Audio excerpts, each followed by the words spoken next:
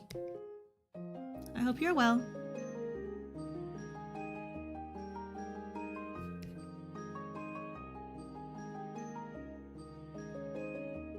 Or making the sketch, anyways.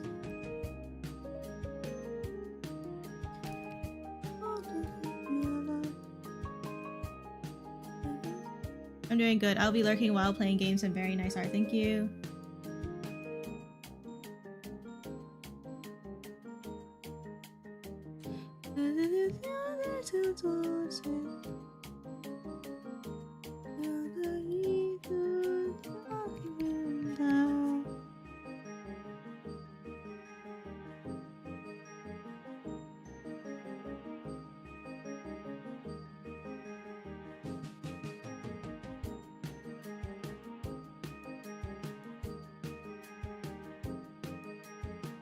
I'm doing the same, but super glad to be here, Social. Thank you.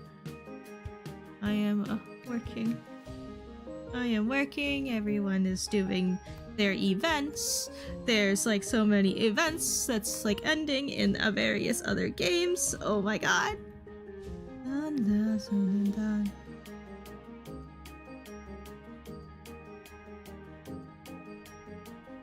I'm like, this is why yesterday I was like, I need to do the dice event. I don't know what happens. I need to do the dice event.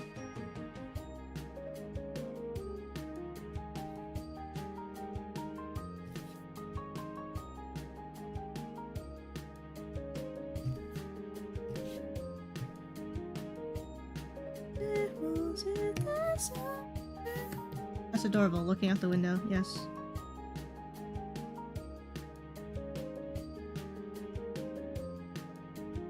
He needs to be like here.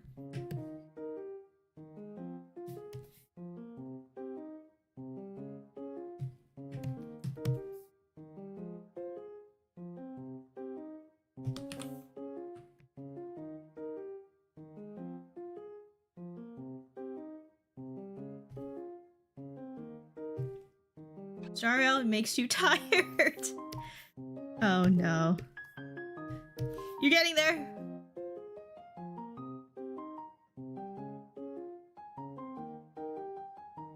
Is it making you sleepy?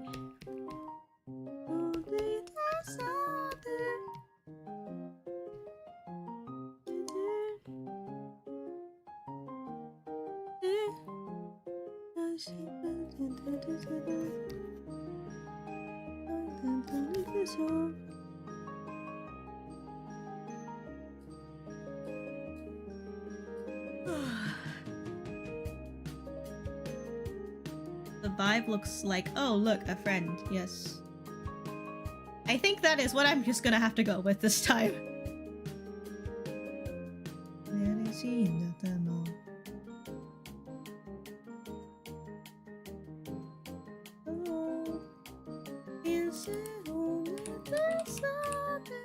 Yeah, mostly because I'm still going through the story portion.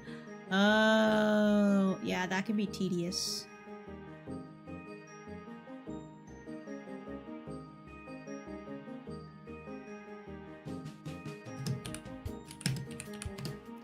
Yoy, yoy, yoy.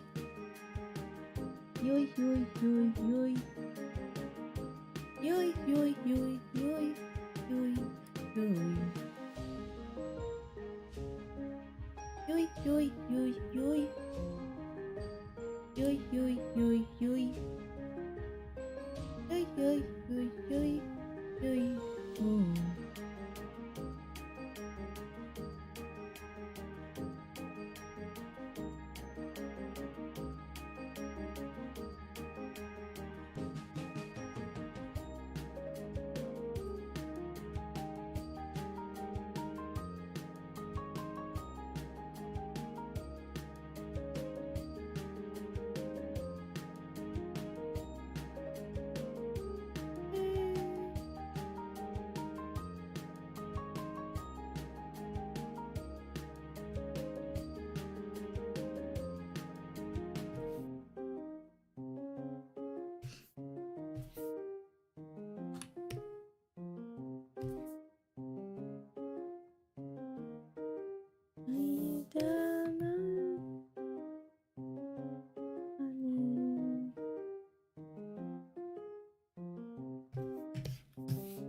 If I put it lower, it's better.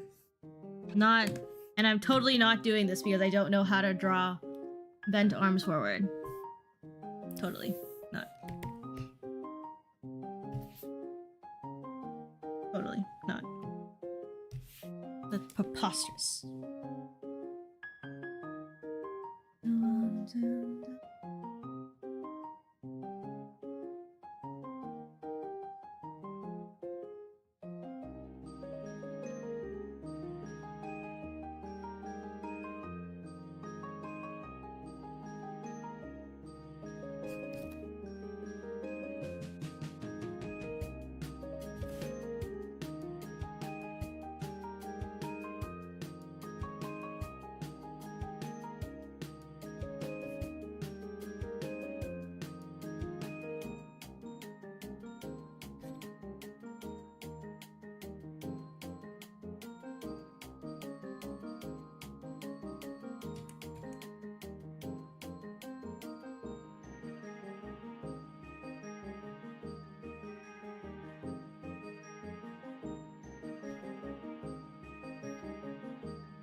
I like to think their body is similar to a cat or a small dog, if that helps. Yes.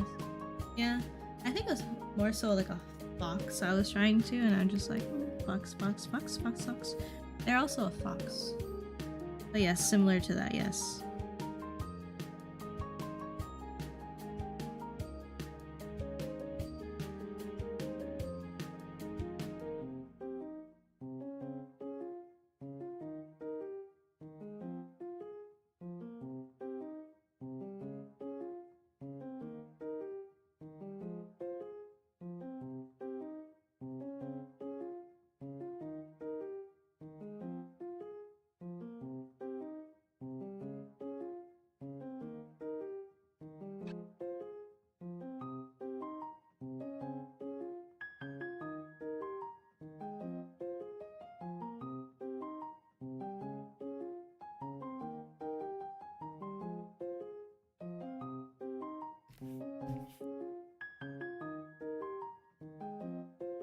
True, they are tiny foxes. They are tiny foxes.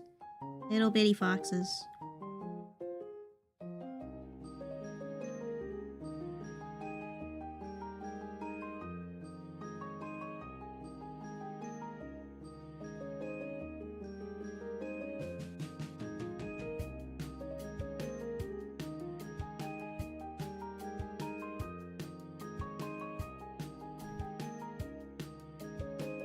What does a fox say?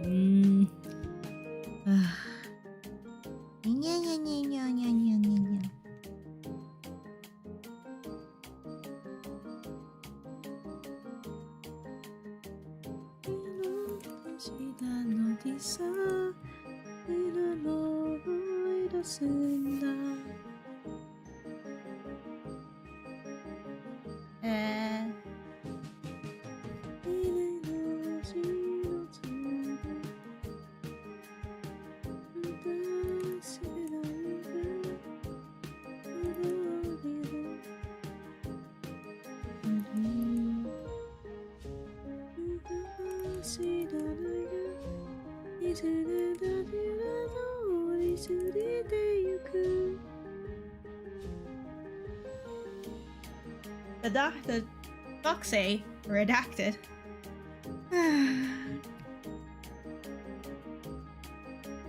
Nice.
Yo.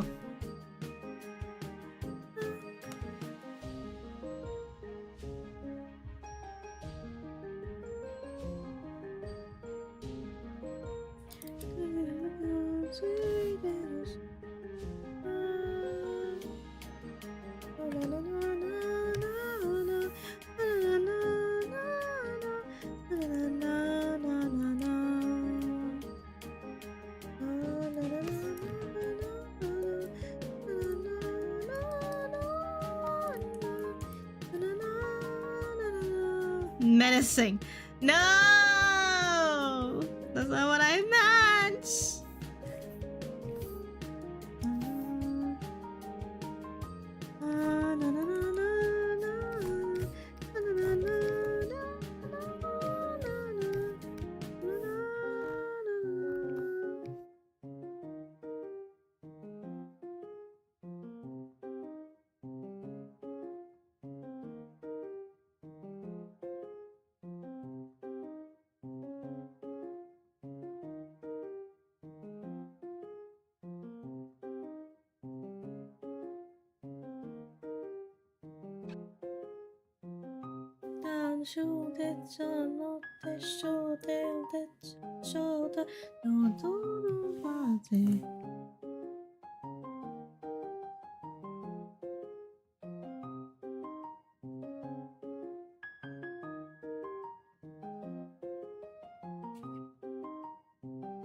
Also, it looks like there's one small dot on their paw.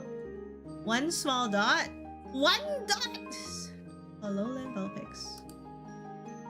Alolan Vulpix, please show me your paw.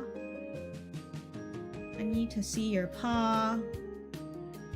Alolan Vulpix. Alolan Vulpix paw. It is indeed a single paw. Oh my god.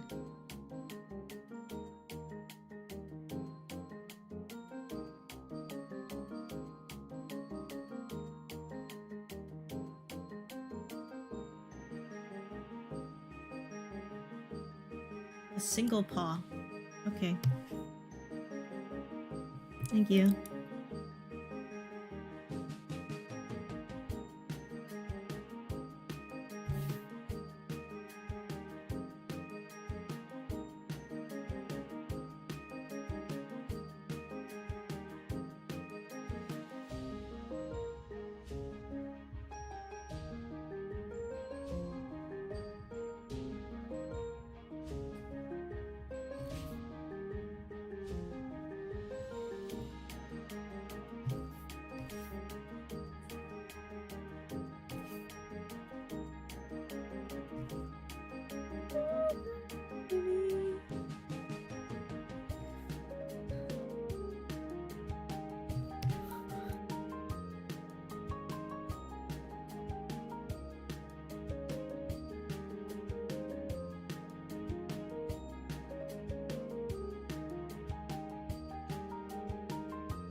It's have a good night, Andrew. It's like a similar color to their body, while they have a more teal color on their paw. Okay. I'm currently just doing silhouettes, so we'll figure that out as it gets there. Thank you.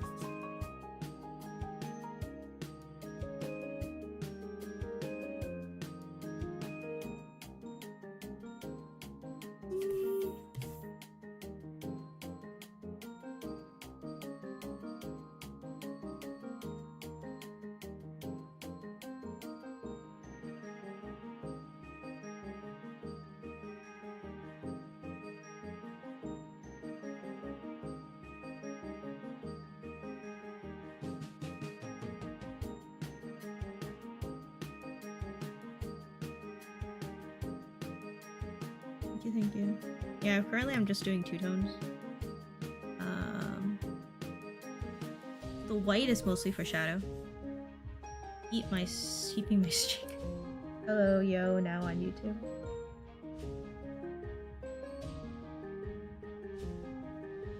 Is this a petition to make your own card? No, I have participated. I am enrolled in a TCG rally in Anime North, and so the assignment is anyone who's participating is creating minimum one Pokemon card, and then the organizer is going to have them all printed, and then during Anime North, attendees can go around to the various different stations, like tables that have the cards. And then after, if they collect enough cards, then after they get a special pack of cards that are designed by another that are designed by the host. And so, it's for a convention.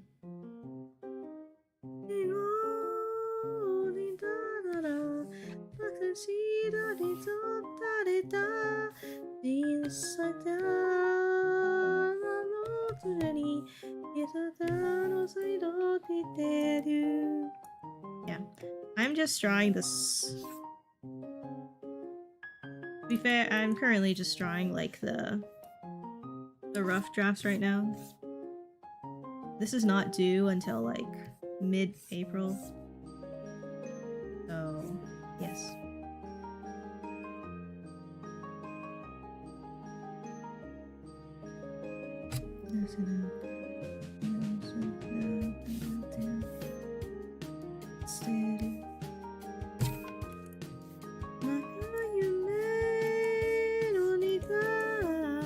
Is this for the stamp rally? This is for a TCG rally.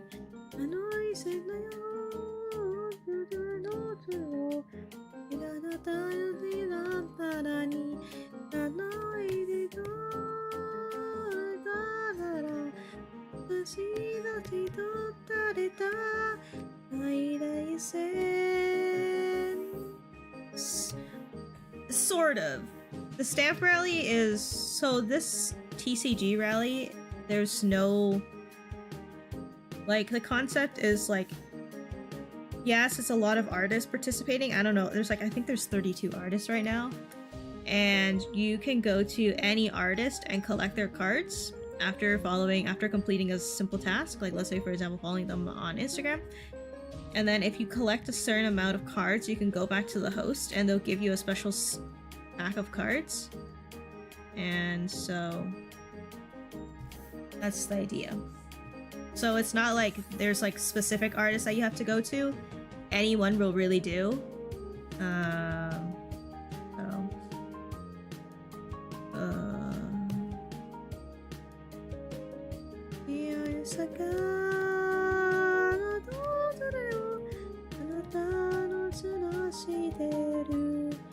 Oh, that's why.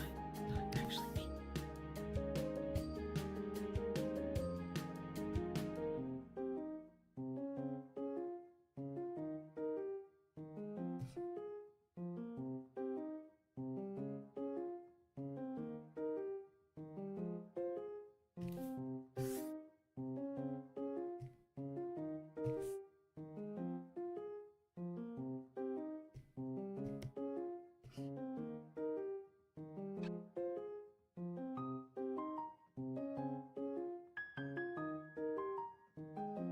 So yeah. The thing is, I need to do these ones as well, and also do every other ones that I need to do. I'm participating in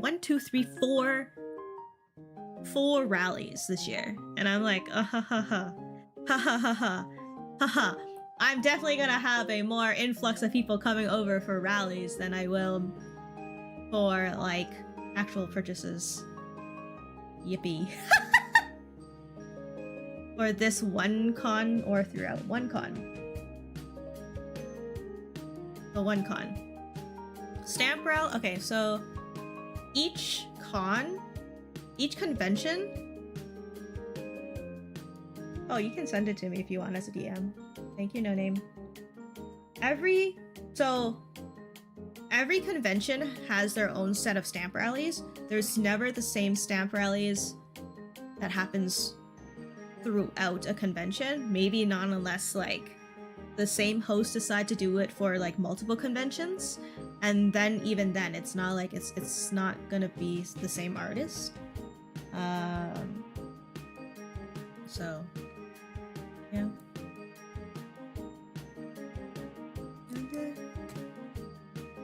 The Anime North. Oh, it's POP TCG rally.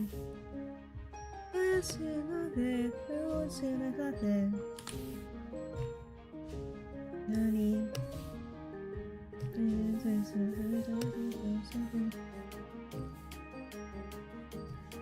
I just didn't know if you were pre-booked for a different con besides this one.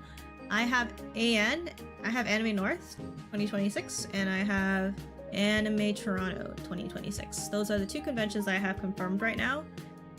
All the other ones, applications have not gone out yet, or I don't see a value in, or I don't see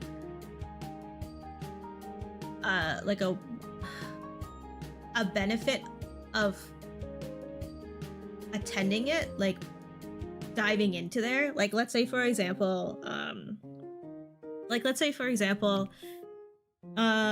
there's a new convention happening in Toronto. The convention is solely a VTuber con. It's called Oshi Uplink, and it was a, thank you for the reference. And yeah, actually, funny enough, No Name, that's the exact same photo I was looking at when I was drawing the Vulpix. Except the light source is coming from above, and the light source for this one is coming from behind. But thank you. That's actually the exact same pose I was staring at when I was drawing the Vulpix. That's hilarious. But so there's a convention. Okay, so there's a convention that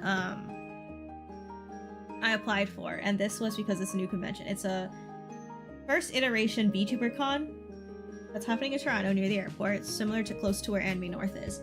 It's a 2-day convention, which is a good start. I know. So the VTuber con is, first of all, it's quote unquote right now picking up traction because a lot of VTubers do actually reside in, funny enough, the same city. And like they're like, oh, just like there's so many people in the same city. How is there so many people? And I'm just like, guys, you gotta be careful about this, hello? But so there's a couple of VTubers that are open about the fact that they're in the same city with each other. And there's even like right now a Canadian VTuber con. No, sorry, there's a Canadian VTuber Discord that I did not join. I didn't join because like this happened when there was a trend of like everyone saying, oh, I'm also Canadian too, I'm also Canadian too, and I joined that like trends like, I'm also Canadian too. And then after that, a lot of VTubers joined a Canadian specific VTuber Discord. I didn't join it because I'm not really into socializing. Especially, I'm not really into socializing. Period. And so I just didn't join that, even though I was been invited to it. And then people realized, hey, there's a VTuber con that's called Oshi Uplink this happening.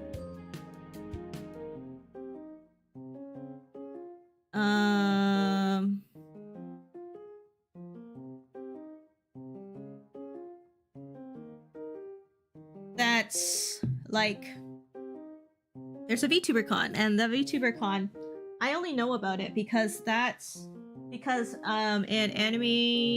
a convention last year, they had advertised about it, or people organizing it were advertising about it. So I did apply. I did get in. But the thing was that convention does, like, it's written in their policies, and this is the thing, it's just like sometimes there's policy you have to look into as an artist. It does not allow table sharing. And so it's a 6-foot table for a cost of $250.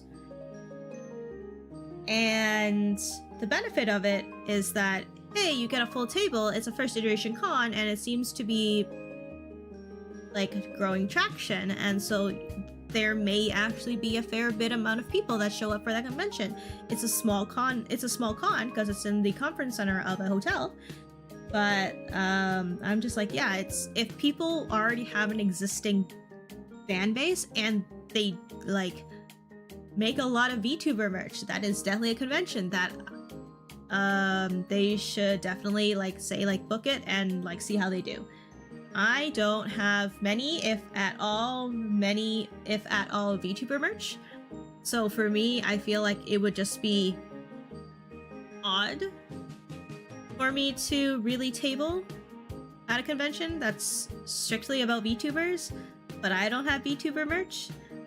If I could share the table, it would be an entirely different story. If I could split the table, if I could have a secondary artist at the table, then after they can pay 110 and I can pay 110. Even if I don't make back the 110, I might make back a bit of it selling non-VTuber related merch, but I would lose less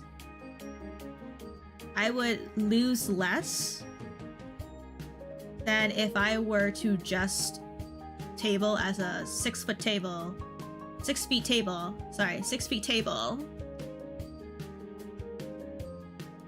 at the convention. So I don't know. I don't even know if I'm actually gonna go to that convention as an attendee. So, out of curiosity, is anyone famous going to attend that convention? A lot of people actually, and this is what I mean by, and this is one of the things what I mean by it's growing traction. It's for VTubers anyways. It's more cost effective to invite VTubers, because if you have like the equipment, you can have many VTubers just kind of interacting with one another. You can create a guest room, you can like for that, as opposed to inviting people online. Like, yeah, there's probably gonna be a lot of attendees, and then after a lot of those attendees will also be VTubers too, so you'll have indie VTubers from the same city exchanging contact with one another and doing like a meetup, which I would imagine they'll probably do like an icebreaker meetup for people, like for VTubers within the same city or within the same province, state, whichever you want to go with it, like to have like a mingling of indie VTubers in the same space, which by all means, network. Sure, you can network. I'm more on the cautious side because I'm like, you can't just trust everyone at the same time. I don't build relations like from the get-go. It does not happen that way.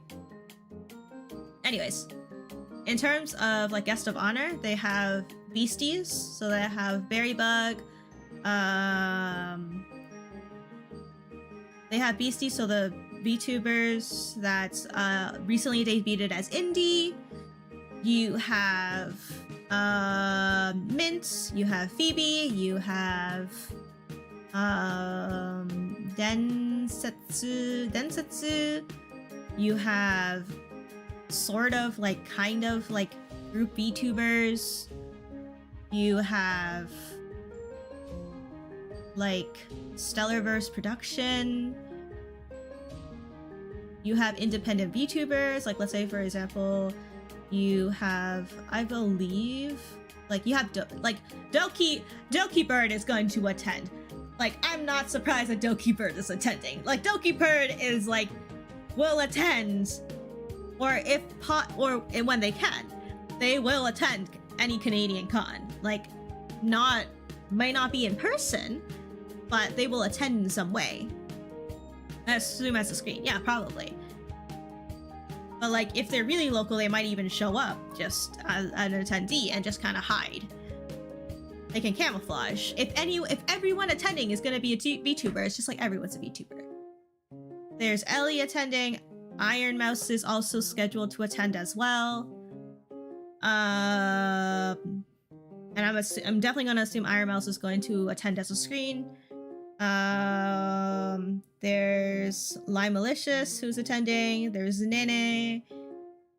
There is Raki Kazuki. There's Rin Penrose. Rin. I like hearing about Rin Penrose. Snuffy. Vienna. Yumemi. There's a lot of VTubers. It is a VTuber focused convention. It is a 2-day convention. It is an inaugural event where they bring together talents from around the world to share panels, performances, meet and greets, Q&A sessions, and exclusive content with their community. It's supposed to be an immersive VTuber event. Rin Penrose. I love watching Rin Penrose. Like, okay, what I mean by watch is like, I like watching Rin's clips.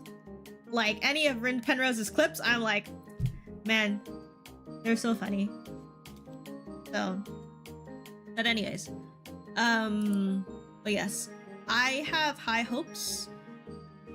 She's very British. I know she's very British. I have high hopes that this VTuber convention will succeed.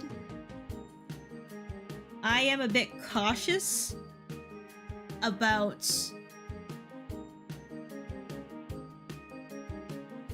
some of the I'm cautious about privacy, especially because you have a lot of, and it's not like for the big names really, it's mostly for the indies that are local to where the convention is held at. Like any of the indie VTubers that are literally in Toronto, because there's a lot of people that are VTubers in Toronto, and just making sure and hoping that they again are aware that, you know, it's not like Anime North, where Anime North is such a large scale venue. It is a very large convention. It is very easy to just like meet up with someone and then after leave. It's very easy to like assume that the person going to Anime North is not from Toronto, unless they have vocally mentioned that they're in Toronto. Oshi Umplink might draw in some people that like are from out of province, but it's, as a first year con, it has high potential, but it's also, you have to be wary about like how it's gonna like privacy, especially because if the person you're talking to is also an indie VTuber in Toronto, well, now there's gonna be a bunch of collabs. Sure, go ahead, but once anything goes far south, oh my god, I follow so many. I recently just followed so many Toronto VTubers. I'm like, please do not bring up drama in my feed. I don't want to see any drama on my feed, especially so close to home. Thanks. The shark. Yes, the shark. Gotta stay safe out there. Exactly. You gotta stay safe out there.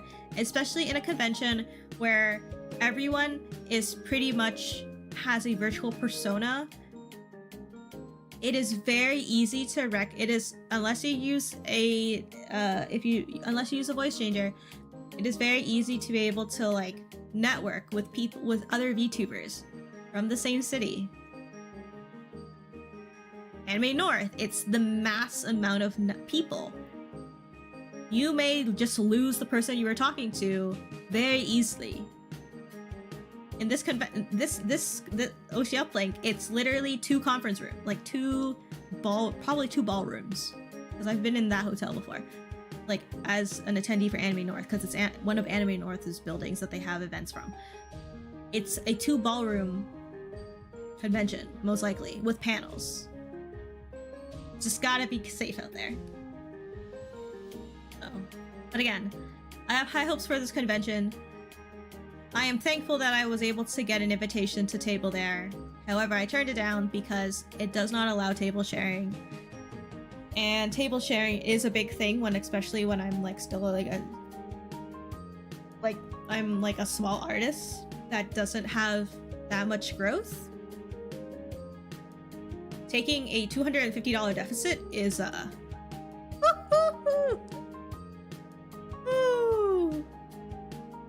that's gonna hurt.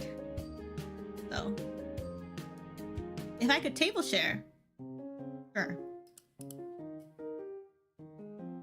Also, table cost, like attendee cost, is $50 for the weekend, plus tax and fees. So it's for a 2-day con that's its inaugural event. It's an inaugural first edition. $50, 2 days.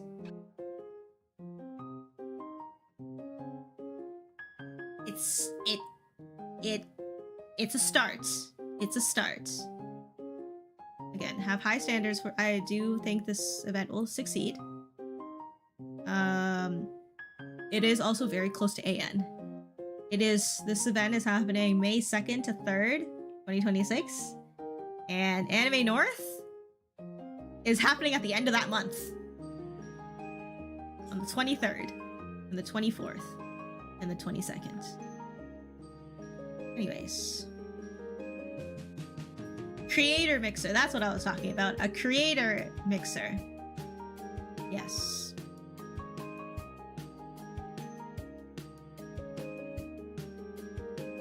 Yeah.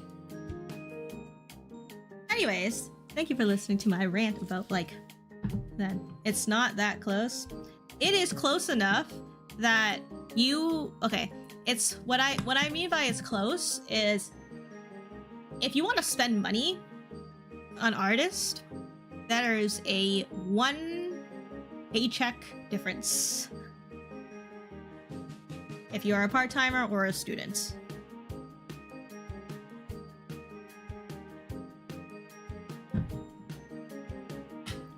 One convention is at the beginning of a month, and one convention is close to the middle of the month.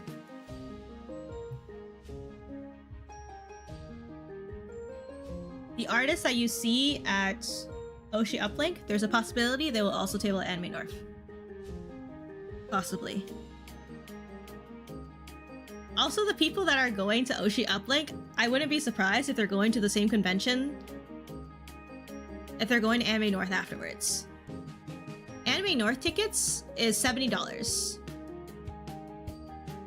for Anime North. Anime North is a 3-day convention spanning 2 conference centers, 3 hotels, $70. So, rain or shine, it still happens. There's still an outside portion. Note to self, table sharing is an important safety protocol. Table sharing is an important safety protocol, especially because for financial reasons, you want to start off with being able to table share with people, because the difference is you might be paying $200 for a table, and if you cannot share that table, well, if you don't make back that $200, then it's just like, But if it's only $100 for the table, then after you just have to... $100 is much more absorbable than $200. Also, by having a table partner, you can also pick up on their tips and tricks from tabling at a convention. You can see how they have set up their table versus how you can benefit setting up their table, especially if they're a veteran congar.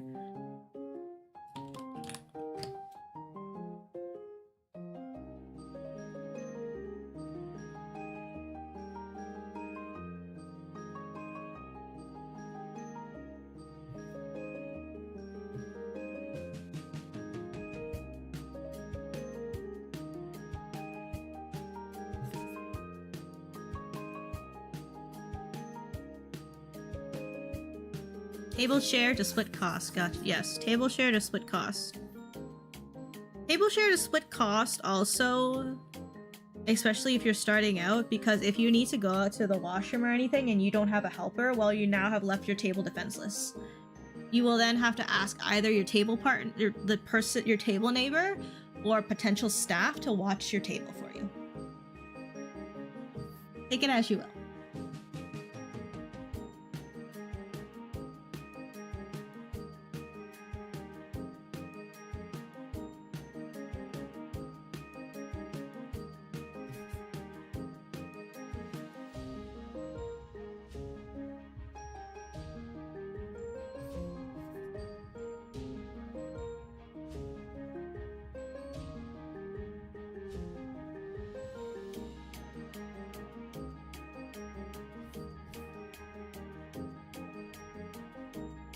As an artist, that also could mean whoever you are sharing your table with, if you're comfortable with them, then after you can also share a hotel room. That way you're splitting the cost of the table and you're splitting the cost of the hotel room. This is why artists, they do try to save costs in terms of hotel by fitting as many people as they can in a hotel room within fire code safety. If you can fit like 4 artists in a room and there's 4 beds or 3 beds and a couch, that is possible. Do people steal merchandise when a table is left untended? Yes. People do. Hello, Nene on Twitch. Welcome on this side. Hello. People do steal if there is a possibility of merchandise being stolen off tables if it's left unattended, or even if you're, let's say for example, not keeping a careful eye on it. Anime North also has that issue, and so a couple major cons as well, where people will just kind of hover around your table, and then after, when they see an opportunity to, they may steal a merchandise. They may steal your cash bank. They may steal something that they deem as valuable. I have heard stories within the last couple of years where people have stolen the cash bank of some artists. So, because they were distracted, people have used distraction methods to steal from artists. They have people stolen, like, display items as well. So, it is unfortunate that this happens. So, oh, I didn't know you're on YouTube too. How come I have 2 no names? I'm on YouTube, and I started being on YouTube early this year. I started going on YouTube early this year because I was like, oh, why not? Also, YouTube does keep my VODs longer than Twitch does. That's so mean? Yes, it is. Unfortunately, there are people that do that. And sometimes the best security is the people around you, because sometimes the security of the building might not come fast enough, or security or staff might not come fast enough.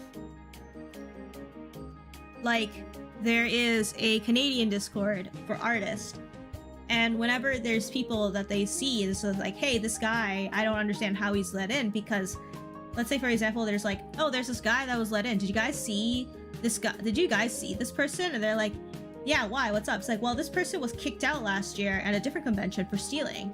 And it's like, whoa, we better keep an eye on it. It's like, yeah, we'll keep an eye on it. Has anyone notified security? It's like, yeah, I'm gonna go and talk to security right now. Can people keep an eye on where this guy is going to make sure he doesn't do anything sus? And then after that, they'll eventually bring security to that person saying, and then after that person will then be banned. There's also instances where it's just like, just people being genuine creeps. And that does happen at conventions. And it's just like, great. It's like, great. And by that, I mean, there's people that's like, hey, you have really nice cheeks. Can I poke them? And it's like, huh? The hell? No?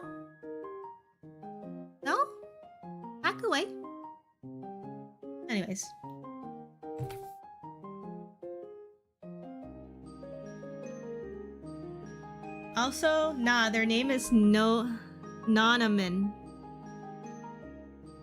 Okay. Nonamin. Oh, I've been calling you Nonamin and I'm calling them No Name. No named. That's how not cool. Yeah, I know. There's actually that actually is an actual story though. That is an actual story. That is an actual person that has gone around to cons. And every time artists sees them, they're like, okay, we need to get security because this guy is here. And he's no. So thanks for the follow, Nonamin.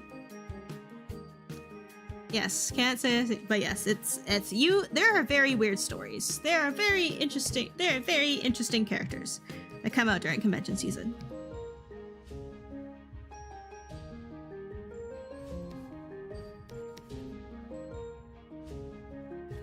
So, also new sub. Nice. Oh, nice. It notifies from YouTube too. Yes. I recently added that as well. So, yep. How are you doing today, Nonamin? So, yeah. Which is why, like, for me, I'm very that's also that's one of the reasons, like, a lot of random other things. Like, for me, I don't mind just staying seated at my table now as an artist. If I do get an artist table, I don't mind just staying situated at my table because I'm not really not really interested in checking out what's around the convention, and 2, I don't want to leave my table. Don't want to leave my table. Yeah. Don't want to leave my table. I prefer the safety of this table that divides the people and myself. Also, pretty good day for me, at least that's good.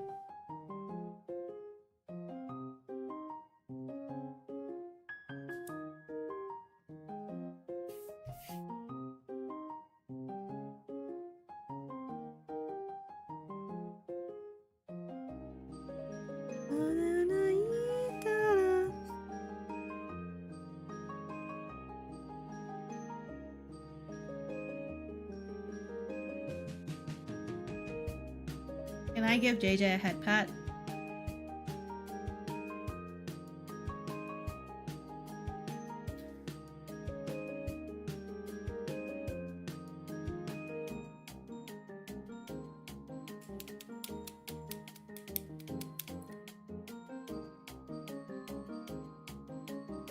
Ask at the time of encounter, and then we'll see.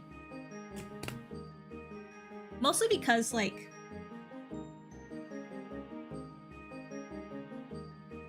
too late.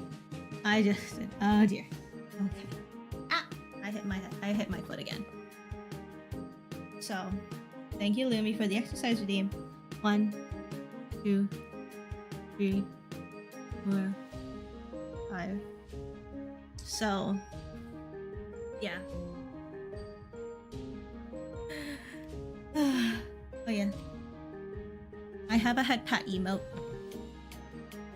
That will suffice.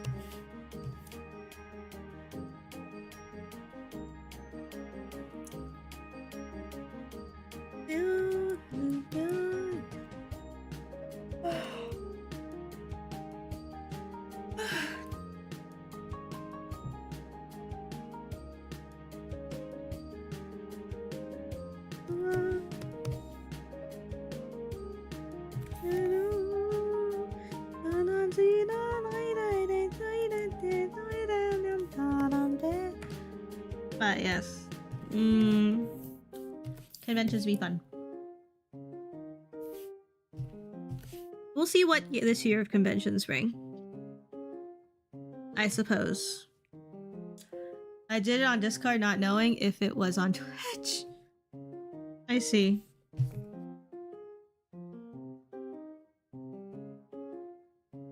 noise?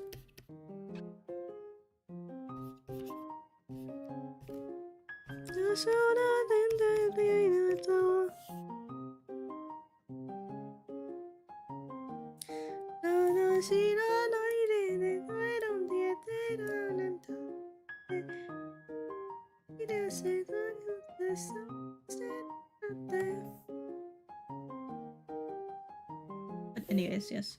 How do you figure out how much merch to stock up? So I've had asked this question as well to other artists as part of the overall question. Like before I attend a convention, so an artist, there's bound to be an artist that's like, hey, so this is my first time attending at a convention and I don't know how much merch to bring. And originally I didn't ask that question, so I just brought like 15 of each, and which was basically almost all of my stock. But I realized that it's not necessary to bring that much. Whatever is your best seller, they recommend just bringing like maybe 10, or anything that doesn't sell as much, bring 5. And this is for keychains. For prints, around the same amount.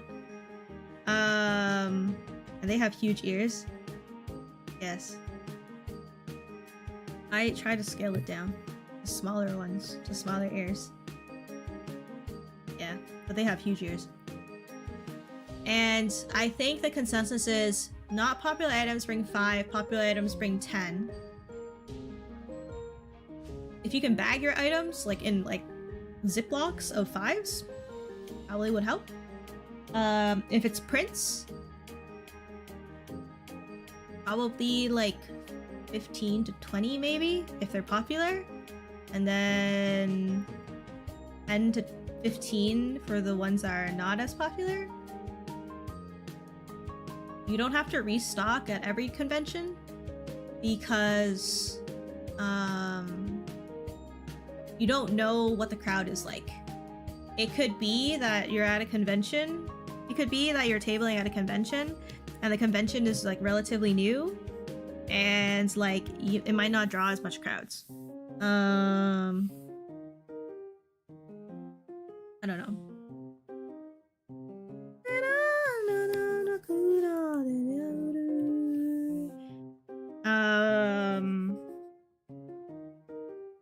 Anime North, though, is bound to be quote-unquote popular.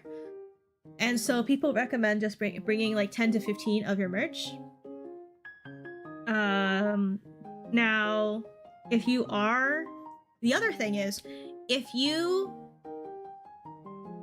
have a hotel, you can leave half your merch in your hotel so that if, let's say, for example, you're not carrying it all the way to your hotel. In Canada in particular, artists feels like it's safe enough because they are the last to leave their merch kind of locked up in the artist alley alone, so they don't actually bring it back with them because it's a hassle to bring things to and from wherever you're coming from, especially if, let's say, for example, you're coming from a long distance and you're driving back home. It's a risk. So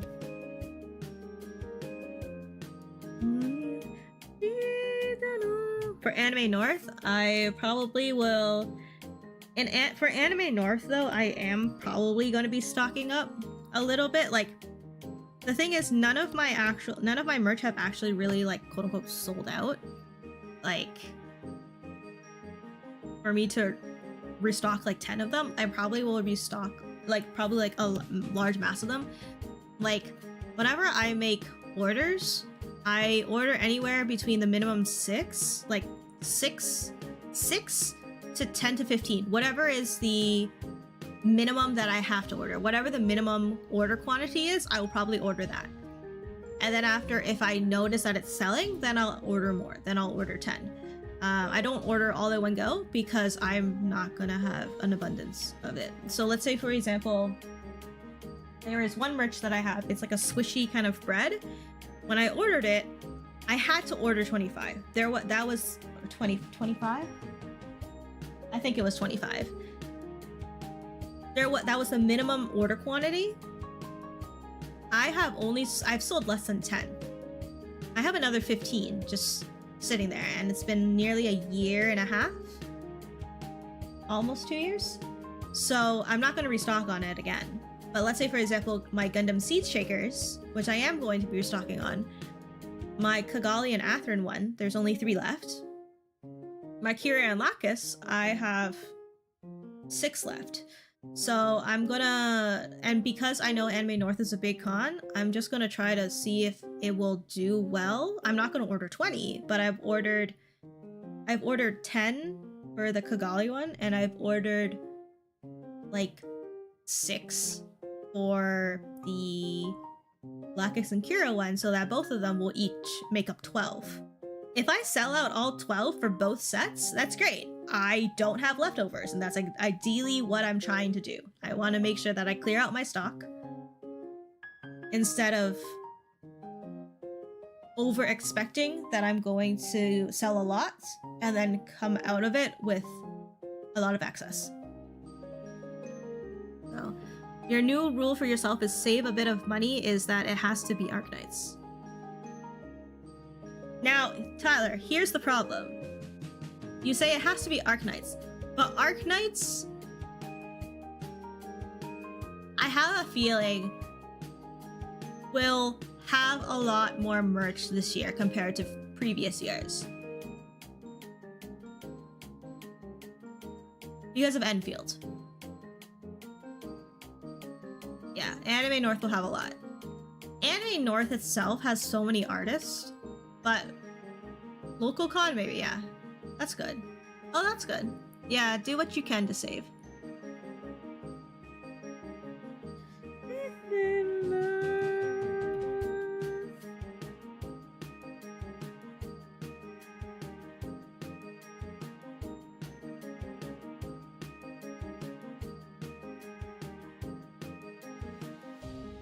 Because, like, in my first convention, I was carrying like 15 of each merch, and so I was bringing all of my stock.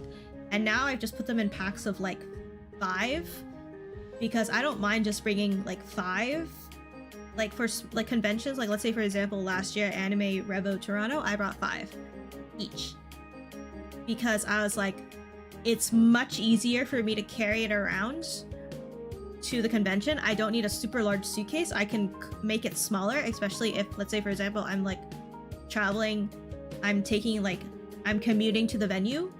It's easier for me to do that, so that my focus, so like day 1 setup time, I bring the large luggage, so I can only bring up my setup and also bring my setup and my display items. And then after the first day of convention, I just bring a suitcase of just my merch, and I bring like 5 of each. If it is popular, or I think it's going to be popular, I'll bring 10, but I'm not going to bring all 15. And then after on Saturday, if I end up selling some of the things, then I replenish those. If I notice some things didn't sell, then after I might decrease it. Let's say for example, like there's also the case of I'm probably just gonna leave this like suitcase there. But at the same time, it could be like, let's say for example, Apothecary Diaries didn't sell as much. I only sold 2 out of the 15 keychains. Well, I don't necessarily think I need to keep all 13, so I'm just going to take 3 and I'm going to bring it back. And then it's just like, oh, well, Frieren, I sold a couple buttons, plush buttons. Well, I guess I'm going to replenish and bring those plush buttons back. Like, replenish the plush buttons. And then after gauge it. If I sell out for that day, then it's like, well, then I sell out for that day.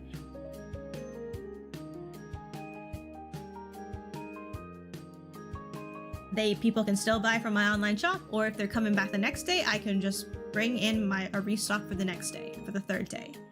And if they really want it, then after they'll come back and get it. You do miss the chance of potentially making a sale at then and there, but it's like, I don't know. If it's really going to be desired, they'll probably come back. If they really, really want it, they'll come back and get it.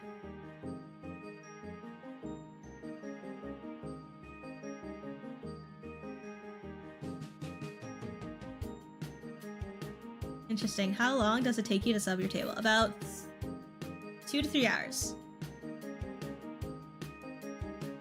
It's 2 to 3 hours, and my setup is...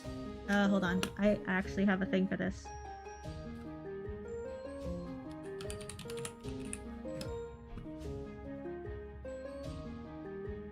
So what I have been doing for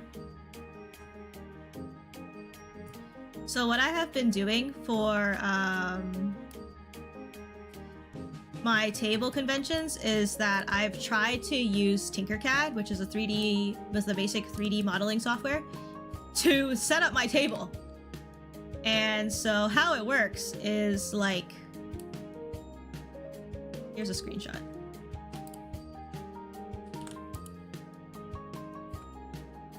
Where like, so this is my table setup from Annie Revo.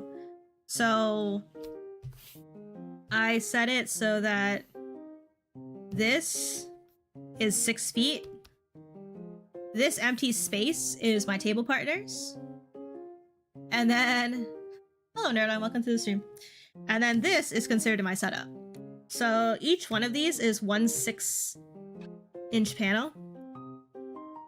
And I stack it so that it's like, okay, so this is a table, this is one panel, this is one panel, this is one panel, this is one panel. And then after the back side is where I'm going to be sitting. Hi, stick person. And then after, how are you doing today, Neuron? And then after I'm just like, this is how I'm gonna lay out my table, my half of the table anyways. So that if I need to show my art, like show my table partner, like if they have a different setup, then I can do that as well. Like, granted, my table partner for that ended up taking up, like, they took up this entire, like, space. They took up this entire space, and I'm like, sure. Sure. That looks neat. Yeah. I was like, oh, I can use 3D modeling for this. Very basic. Quote unquote, sort of. Pretty good for the most part. Your friend's brother and me just won a 3-on-3 League Clash tournament. Hey, nice! Congratulations. That sure looks tall. The reason why it's tall is because they have a, they have sort of like a banner attachment where it attaches to the table and it stretches up. And then after it goes this way. And then, now this is the thing. Is your table partner selling mostly prints, or are they merchandise as well? So they have it stretched down here, so it was also judging my table. It was also judging my table too, and they had 1 print, 2 print, 3 print, 4 print, 5 print, 6 print, 7 print, 8 print, 9 print. There was no print there, but that's fine.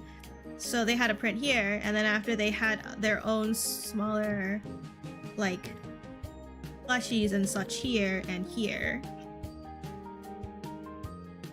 But this is one way to display posters. The taller it is, granted it does not exceed the height that they tell you, you can put your posters like that. So, can't wait to buy everything from JJ. Oh dear. I will mention though that unfortunately this year I have to start collecting tax. So there will be tax. I'm sorry. So yeah, so my stuff, my things though, I don't have prints. I have like maybe 2 small prints. Even on cash. I think I can absorb it, which means that I will pay the tax myself.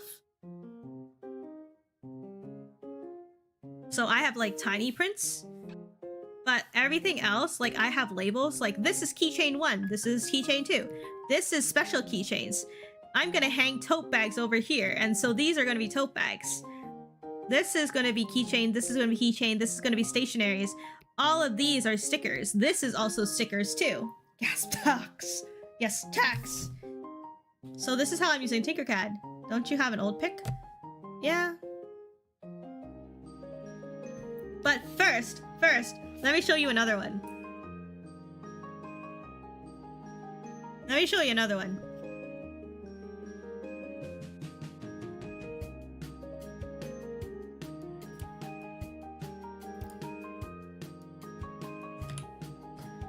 Because it's much more interesting.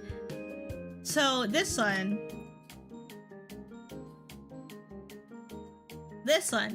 this is the setup that was for Otakuthon last year with Minji, and so I had set it up. So again, 6-foot table,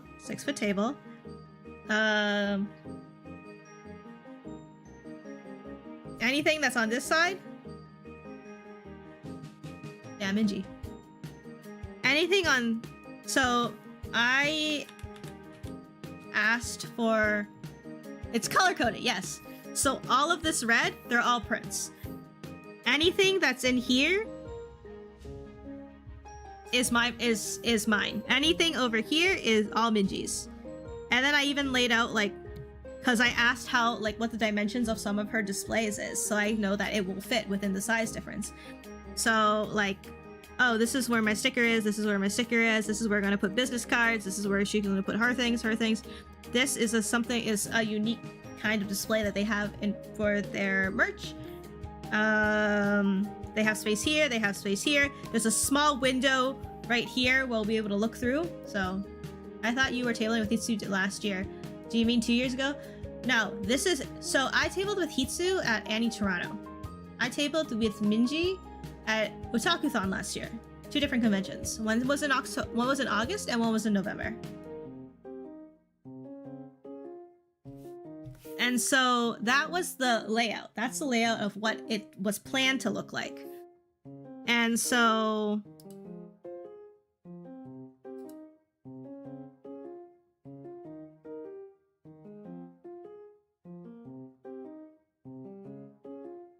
Hold on. I just need to make sure there's no people in this photo.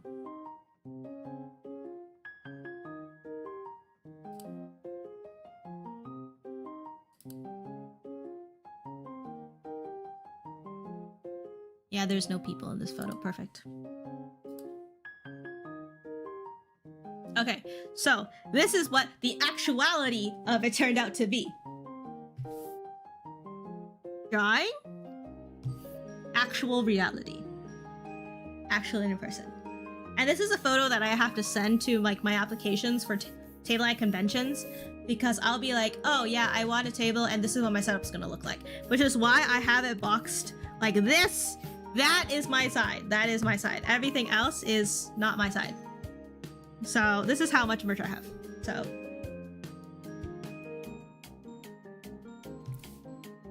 you can see like here it's this tall, and I made sure that these ones were considered 11 by 17 because these are 11 by 17. And I think when it comes to like rendering to this, it actually worked out well. The only problem is that as you can see here, the window is very small, and so it was a little bit more difficult to when we were talking with customers, but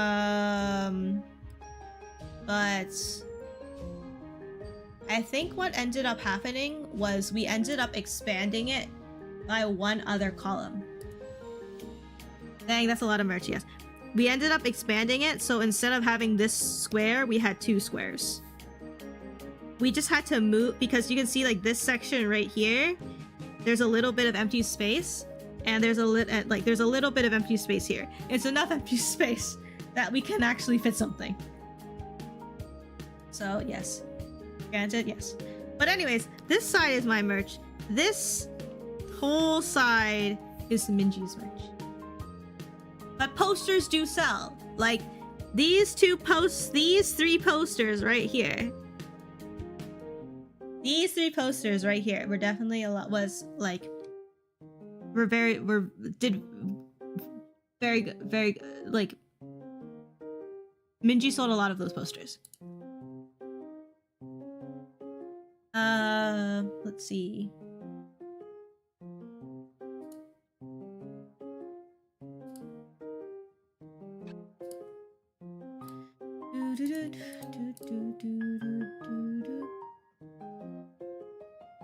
Where were you hiding the tote bag? Oh, hold on. I don't have the tote. So that was before I had tote bags. Let me find the photo with tote bags. Hold on.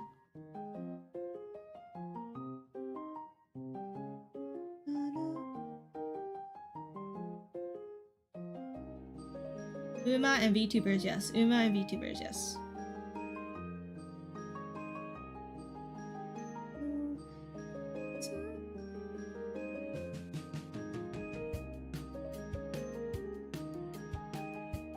here's the other thing. So, okay, so for tables, depending on the table setup,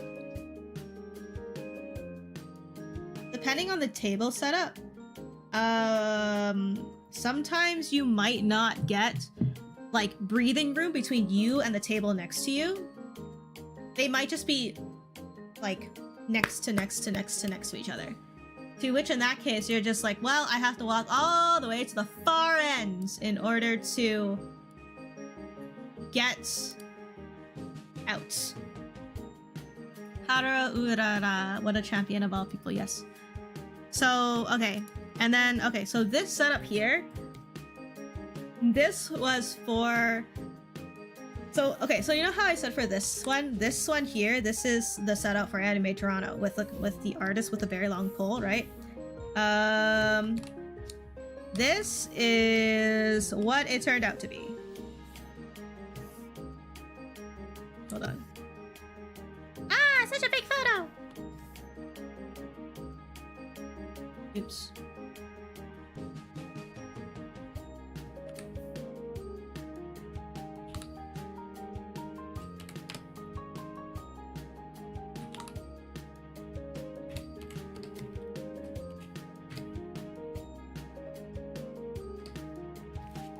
I lost it. There we go. Yeah, sure. There we go.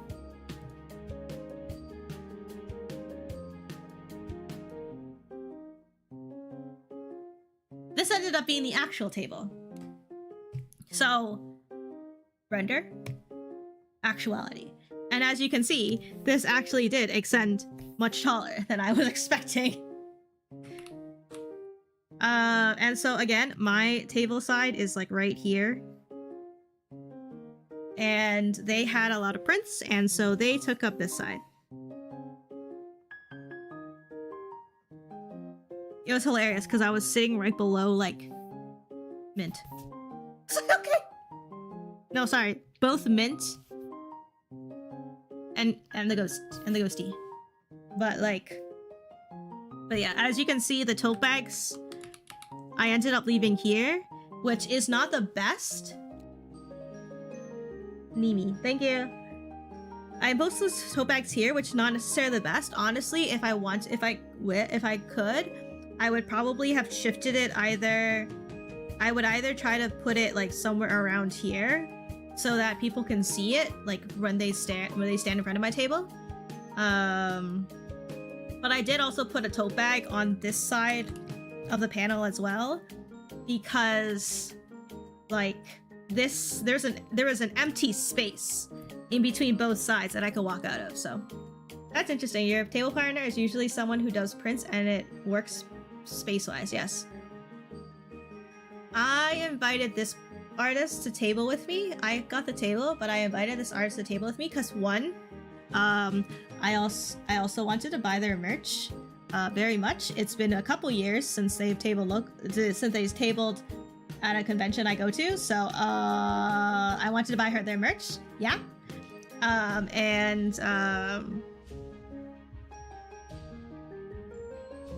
Secondly, this convention said your table must consist of half prints, half paper material, and I was like, okay, hi, you have prints. I have no prints. Please table with me. Because they obviously filled out this more than like 50% of prints, and I was like, thank goodness. They made a lot more sales than me, but I was happy regardless. Even though I didn't make that many sales, I was happy regardless that I was able to get hear from their experience from table at conventions, and I got to learn from their experience. Do you guys give out promos like when people buy from both of you? It really depends on how close you are with the other artists that you're working with. Like if you're friends with them, probably. But in this case, I'm not exactly like that close with my table partner that we didn't have that like promotion kind of thing. I feel a bit concerned about the whole thing falling. So we had to re-secure it on both ends because it was hitting, like, it didn't fall. This part I was wary about falling, like this part falling, but this is all just paper, and even though it leaned a little, it didn't fall. This whole structure didn't fall, and it was quite surprising that, like, just having clamps on either side, like just adjustable clamps, it was enough to hold up, like, literally posters of paper, like just bunches of paper. So, you see Honkai Star Rail. Yes, Honkai Star Rail. They have Honkai Star Rail, they have VTubers, they have a lot of other VTubers, so yeah. You also bought stuff for me. That's true. Yes, I still need to give them to you at some point in time during the convention. But yeah, I feel like if I was tabling with someone who I was close with, we may or may not run a promotion, but a lot of the time, people, when they mean by promotion, it could be like, I'm selling keychains for $15 each, Canadian. For 3, it's $30. And my table partner is running that same kind of deal. And now you, as a customer, want to buy 2 keychains from them, and then 1 keychain from me. Then it's like, okay, is it okay if I just mix and match these 2? And then it's just like, we'll decide whether or not it's like, yeah, you can, or no, you can't. It depends on also how you're paying. If you're paying in cash, much more easier to split. If you're paying by card, then it's a little bit more difficult because now I have to calculate how much I owe you, or I owe the other person. Depending on who didn't get the payment, depending on who got the payment, it's just like, how much do I owe the other person now? So. But again, it really depends on how close you are with, or how well you know your table partner. It's really just a trust system. So. Which is why, again, like, this, by splitting a table, it's much more beneficial financially than it is to get your own table. I could never fit like all of this as a 6 foot table because it would just be blank somewhere, and I feel like I wouldn't have optimized like this above space for myself alone. So instead, I'm like, I asked us, because they allow table sharing, I reached out to artists who would be willing to table share and can fill in those gaps. So, yeah. Yep. Granted, I think I got like the Apothecary. Did I get the Apothecary Diary print? I don't know. I think I got this one. I can't remember. I don't know where it is. But yeah. Oh yeah.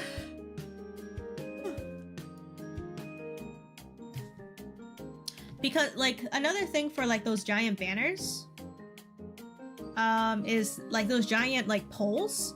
Sometimes you're only sometimes a restriction for the convention is you can't put anything behind you. You have to, everything has to fit on the table, to which the pole fits on the table. Therefore, it is on the table. So, you got one for me. I don't know if you got one for yourself. I can't remember. It's fine. I haven't made, it's not time for me to make my swap on my wall yet for prints. So I'm still deciding what I want to put up for this year. My current wall is filled with Apothecary Diaries. Like 4 Apothecary Diaries, Keqing, Frieren, Furina, and Raza. I think this year I might I will see what happens. This year I might be like I might try to find Silent Witch prints, Monica prints, Tamamo B-side, Tamon B-side. Oh yeah. Do you know if they will sell a hard case for prints, or do I have to bring your own? If you go to the vendor hall, you will probably find comic book vendors or like bookstores, book vendors that sell comics and manga that will sell those card holders. I'm pretty sure you'll find one.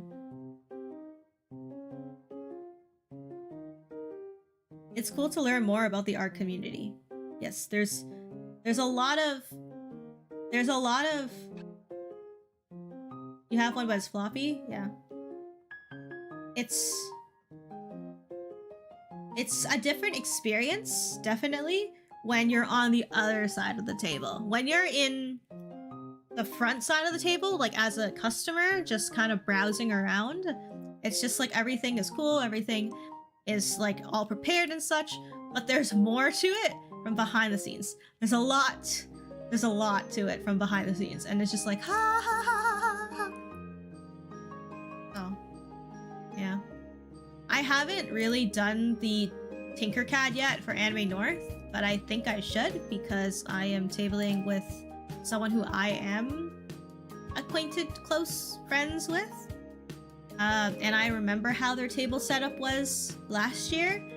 And I also know how their table setup was for Anime Toronto, and just being able to know this is how we're going to set up the table really helps cut back on the amount of time that you're building. Because when you're building those cubes, it's good to know where you're going to put everything before you actually assemble things, because once you assemble it, it sometimes takes time to pull things off.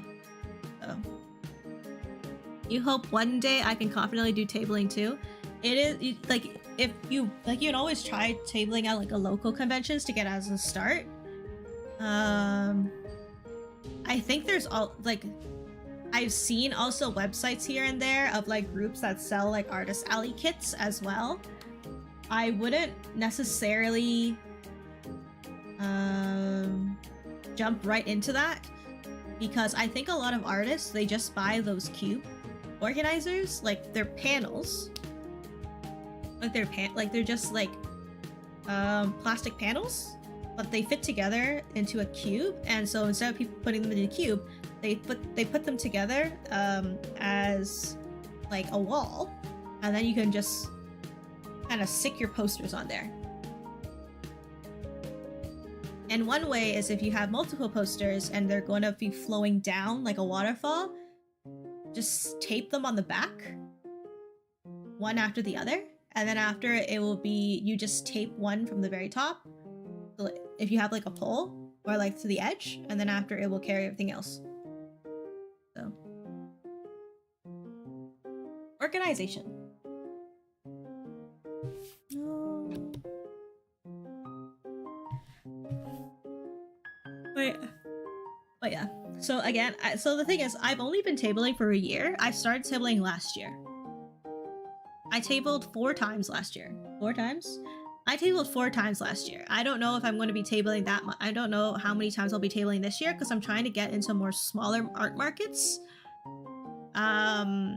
Because the bigger shows, I didn't do well at them last year because there's an influx of artists compared to attendees. Or I just didn't apply because I was too far. So right now, like my only quote-unquote areas where I'll probably hopefully be able to sell is 2 anime conventions. One is in May and one is in November. I have literally nothing else planned in between, but I do plan to apply for more of those smaller markets. But I feel like in that case, I have to actually build on my OC work, my original art, as opposed to like actual fan art. Because I feel like original work will definitely fit better in those than fan art. So, I don't know. We'll see what happens. Granted, I wanted to make a sticker eventually that says, "You're not old, you're just experienced." And I'm trying to figure out what kind of imagery to use for that.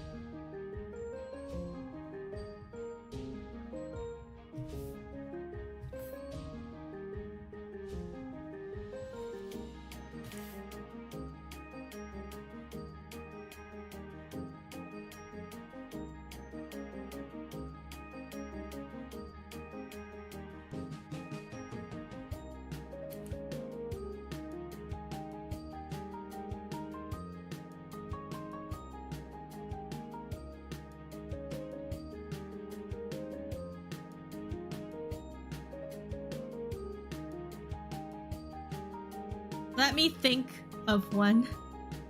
I was gonna... So...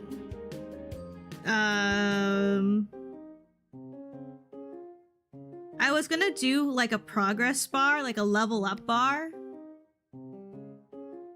It's only 11:13.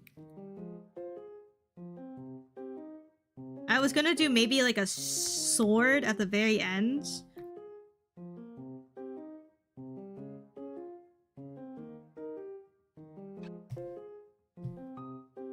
A cat with a fake bread? Oh no. No. It doesn't have to be a cat. It can be something else. Like it can be a turtle. No, that's just they're just old.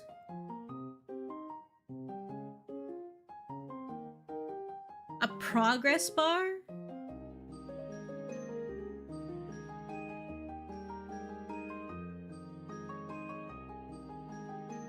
Cat with a fake.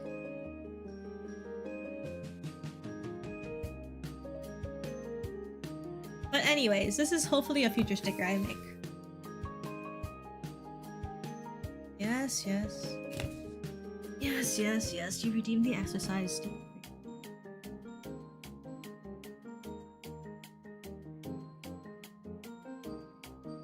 Go to bed. 1, 2, 3, 4, 5.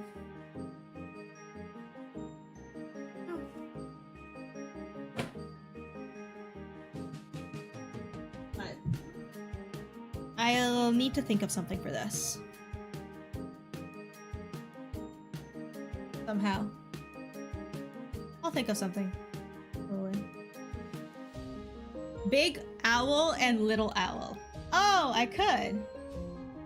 Oh, I walked here. I just popped back in. Isn't this true though? No, it's because people I keep talking to is just like, nah, I'm just old. And I'm like, you're not old.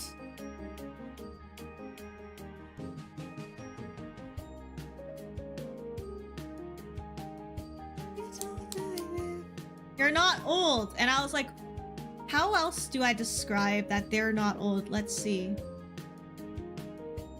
Old, an old person would say, only an old person would say this. Really? No. What if I'm a young person? What would make you feel better? To hear from a younger person. You're not old.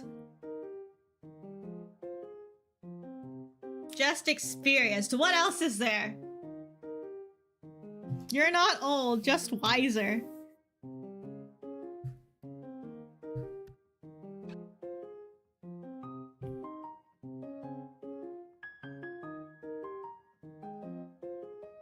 Me still like retro games makes me still liking retro games makes me feel old. No!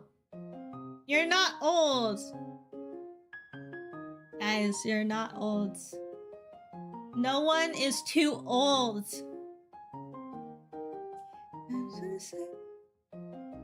You are, thanks.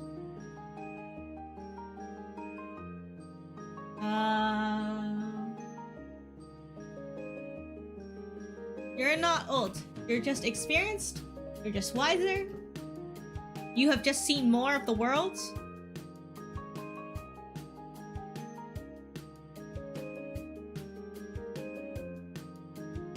I don't know. The first Wii is considered retro. Leave us alone! You're old at heart. I genuinely just believe they look really young as a young person.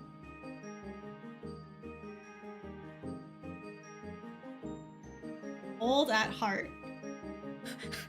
You're not old, just in the heart. What the hell?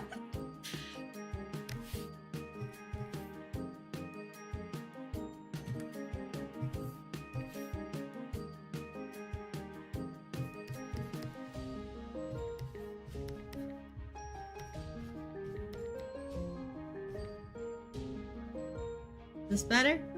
You're not old, just in the heart.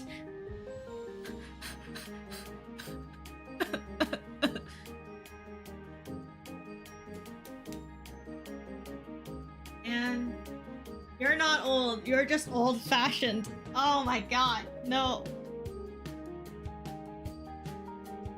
What if I say you're not old, you're just retro? Please.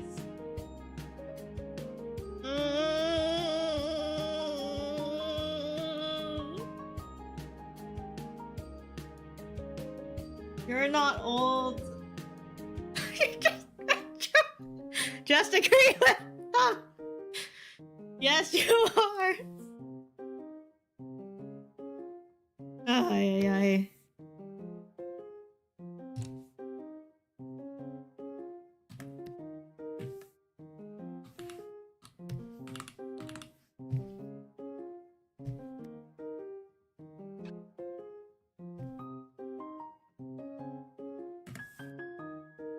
I genuinely just believe they really love me. Yes, you're not old.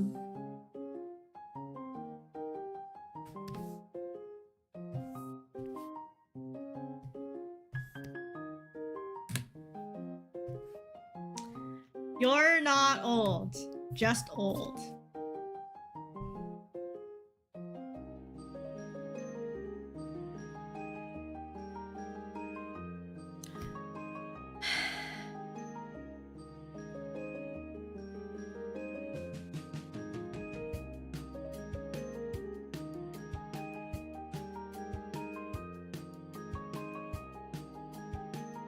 Oh, I know.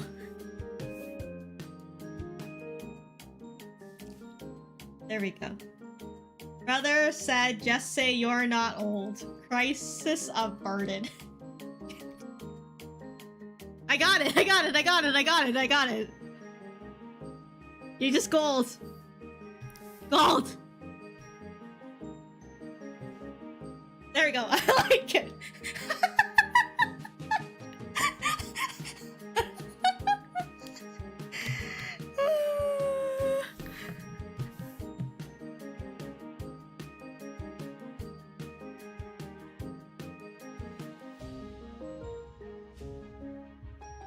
Old person approved. Damn. There we go. I like it too. Hi, cool GMass. Welcome to the stream. How are you? You're not old. You're just telling too many dad jokes. Okay. All right. We have a new sticker design that can be done. Yay! Whew. Crisis averted. Hello. Hello, Quantum Start. Welcome to the stream. How are you doing? Not yet. There's another 9 minutes, or whenever the next ad is going to try to show up. Which is in 10 minutes. This is our new sticker. We're gonna name it "You're Not Old, Just Gold." This is a work in progress. Yes, yes. What is the visual? Let's see. It is going to be a gold medal. It's going to be a gold medal.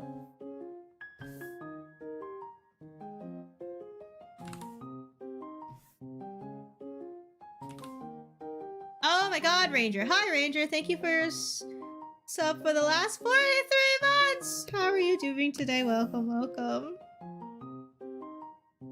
How are you? How have you been? Apologies.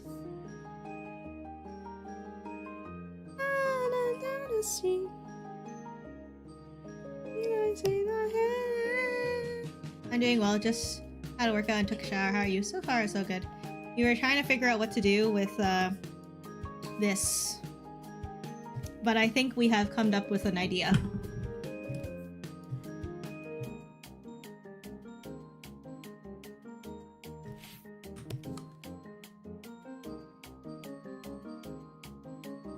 We have came up with an idea. It looks like it will work.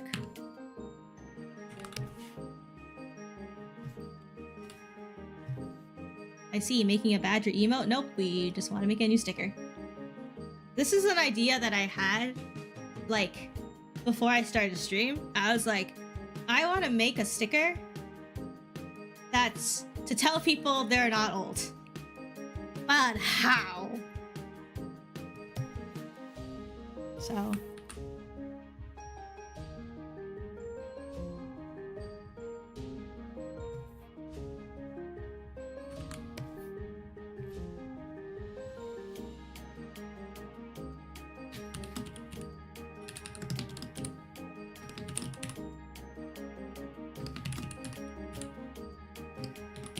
You're not old, but gold. There we go.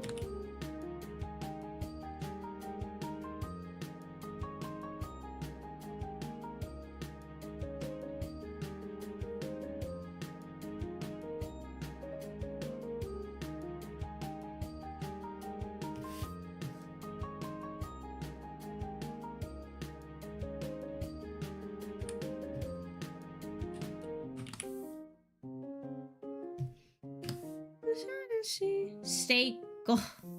Oh dear.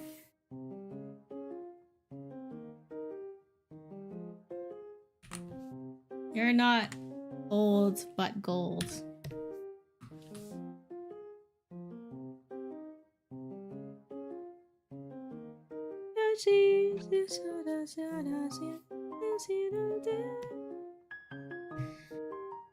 Let's see.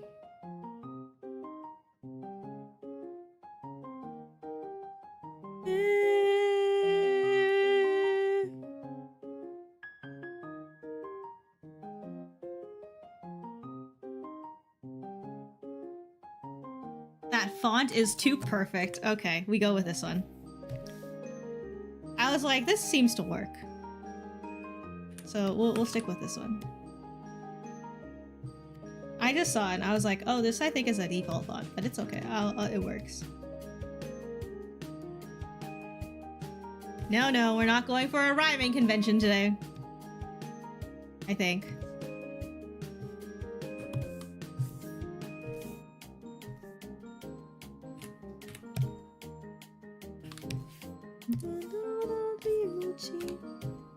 Now you got me thinking of a phrase for aging. Oh dear.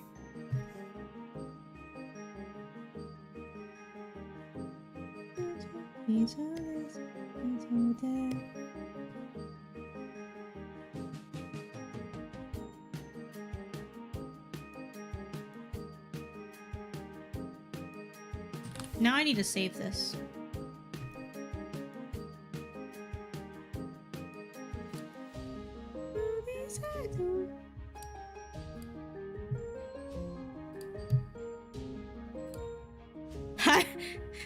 I'm putting this in my work-related folder.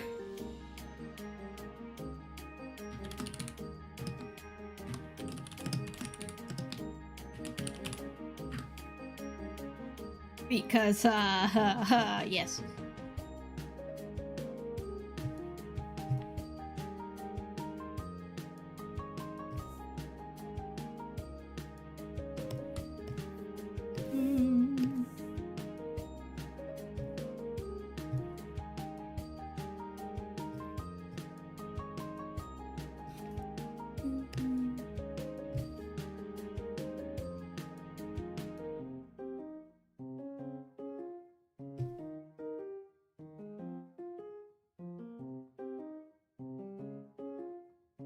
Yep. I will work on this. Maybe with a fun guy with sunglasses doing double finger points. Maybe. We'll see. But I'm going to work on this.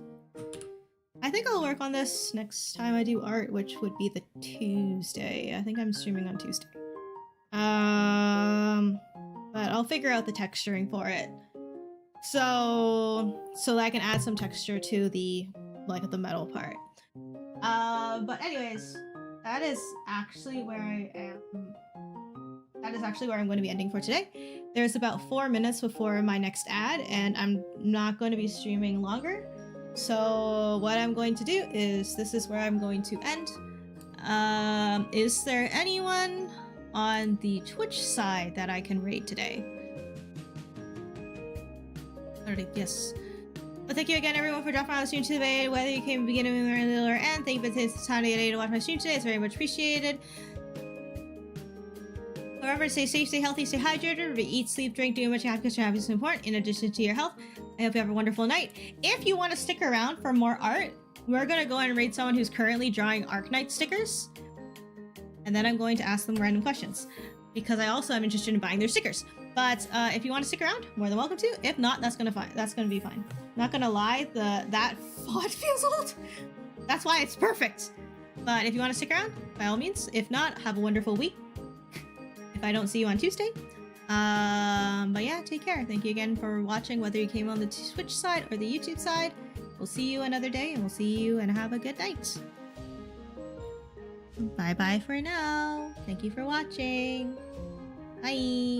And thank you for everyone who did sub stuff.